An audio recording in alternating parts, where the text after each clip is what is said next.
नमस्कार दोस्तों, मैं डॉक्टर वीना प्रधान अपने ही channel healthy tales tips by doctor Veena Pradhan में आपका स्वागत करती हूँ, वंदन करती हूँ। आज बहुत अच्छी चीज़ मैं लेके आई हूँ आपके समक्ष। नींद, स्लीप डिसऑर्डर्स के बारे में हम बातें करेंगे। एक और मज़ेदार बात बताऊँ कि हम 1/3 अपनी ज़िंदगी नींद करके ही सोकर गुजार देते हैं। इस चीज़ के बारे में तो हमें बहुत अच्छे से सोचना चाहिए। ये जब अपना नॉर्मल पैटर्न, अपनी हैबिट चेंज हो जाती है और जिसके कारण हम परेशान होते हैं, चिड़चिड़े होते हैं और नकारात्मक सोच की तरफ जाते हैं, तो वो हो गया स्लीप डिसऑर्डर। अब मैं बातें करूं कि ये स्लीप डिसऑर्डर बहुत सारी प्रॉब्लम से होते हैं। Most of the time respiratory problem, psychiatry problem, neurological problem, या आपकी कोई सर्जरी हुई है या आपको कहीं पे पेन है जिसके कारण आपकी नींद डिस्टर्ब हो रही है। स्लीप डिसऑर्डर्स के लिए हम कहें तो जो एल्डरली पर्सन्स होते हैं हमारे घर में, जो रिटायर्ड हो गए, जिन्हें कोई काम नहीं है या उन्होंने कोई ड्यूटी नहीं ज्वाइन की है, अपनी जिम्मेदारियों को छोड़ दिया है, उन लोग क्या कहते हैं, हमें तो 40% ऐसे होते हैं जो कहते हैं कि हमें रात में नींद ही नहीं आती। पर ये क्या करते हैं, कुछ दिन में सो लेते हैं, कुछ रात में सो लेते हैं, तो वो एक स्ट्रेच में 6 से 8 घंटे की नींद इन्हें नहीं आ पाती, तो वो अपने आप को लेवल करते हैं कि मुझे नींद नहीं आती। और कई बार ये जा करके ऑन द काउंटर कुछ सेडेटिव्स, कुछ ट्रैंक्विलाइजर्स ले लेते हैं कि हमें नींद आनी चाहिए। तो वो नींद दिन में सो चुके थे तो रात को पूरी नहीं होती, दिन में उसका हैंगओवर होता है, परेशानियां होती हैं, तो बिना डॉक्टर से मिले ना लें।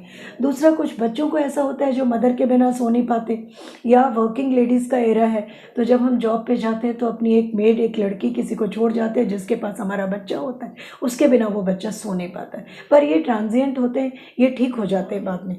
अब हम जानें कि हमारे लिए नींद ज़रूरी क्यों है।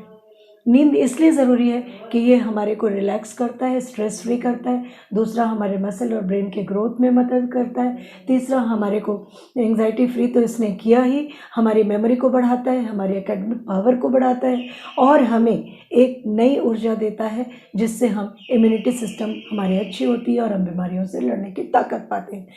ग्रुप्स अगर कहें तो स्लीप डिसऑर्डर्स के 2 ग्रुप बनाए जाते हैं। एक ग्रुप ऐसा होता है जो आम भाषा में यूज़ होता है, पर मेडिकल टर्मिनोलॉजी वाली चीज़ को मैं आज अभी आपको बताऊं, जिसमें लेग स्ट्रेस के कारण आपका पैर जो है रिपीटेड आपको पोजीशन चेंज करने की ज़रूरत पड़ती है, जिसे हम रेस्टलेस सिंड्रोम कहते हैं, जो लेग के लिए होता है। ये खास करके जब हम बैठे होते हैं या सोते होते हैं तो हमें इच्छा होती है इररेसिस्टिबल कि हम बार बार अपने पैर की पोजीशन को चेंज करें।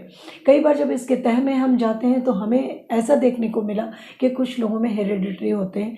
ये तब हम इसको मानते हैं, इस फैक्टर को, जब ये 40-50 ईयर्स के बाद होता है। पर उसके पहले अगर ये होता है तो इसमें कहीं ना कहीं कोई मेडिकल प्रॉब्लम है जिसे हमें ढूंढना होता है। दूसरा हो गया जेट लैग। ये काफ़ी सुनने में आया क्योंकि आज हमारे बच्चे भी पढ़ने बाहर जा रहे हैं, हमें शौक़ है दूसरी कंट्रीज़ को घूमने का।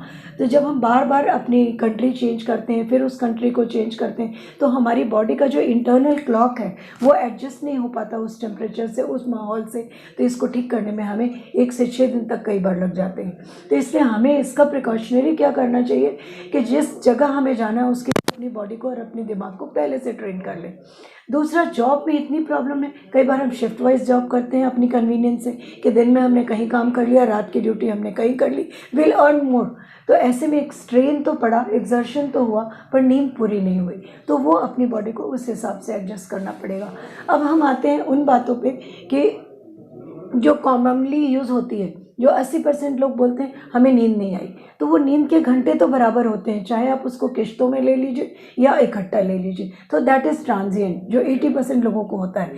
15% लोगों में जो होता है, और 15 से 20 इनफैक्ट कहें तो, कि वो होता है कि हमें कोई परेशानी है जिसके कारण हमें नींद आ रही। अब यहाँ एक वर्ड मैं यूज़ करूँगी जो साधारणतः लोग कहते हैं कि वो हमारे रिश्तेदार इतनी ज़ोर का खर्राटा लेते हैं ऐसे उनकी सांस रुक गई, तो ये वाकई सांस रुक जाती है।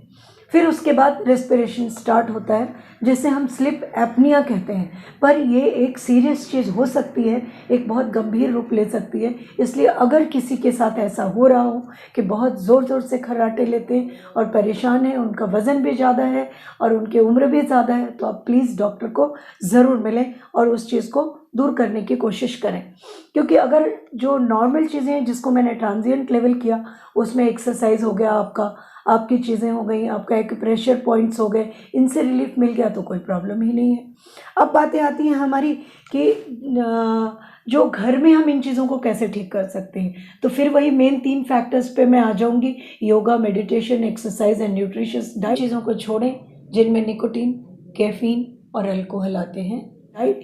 इसमें एक और ध्यान देना होगा आपको कि रात का खाना हल्का हो, और अगर आपको ज़्यादा सोना है, जल्दी सोना है, तो वो टाइम एडजस्ट कर लें, सोने के 2 घंटे पहले खाना खाएं। तीसरी चीज़ कि दिन भर के थके हारे हैं, दिन के अंत में आप ल्यूकवार्म वाटर से बाथ ले लें, तो वो भी आपको आरामदेह रहेगा। चौथी चीज़ आपकी कि जो हमारा एक फैशन हो गया है कि रात में हम 12 बजे 1 बजे तक टीवी देखते रहते हैं, तो सोने के 2 घंटे पहले इसे भी अवॉइड करें कि आप मेंटली पीस में हो और अच्छे से सो सकें। प्रेशर पॉइंट्स की चीज़ें आप सीख सकते हैं। और एक और चलते चलते मैं कहूँगी कि अगर इन चीज़ों से आपको लग रहा है कि रिलीफ नहीं आ रहा है, तो प्लीज़ आप डॉक्टर की सलाह लें और फिर अपना इलाज करें, खुद ब खुद ना करें। धन्यवाद, फिर मिलूंगी। मनुष्य को जिंदगी एक बार मिलती है। खुश रहें, मस्त रहें, स्वस्थ रहें।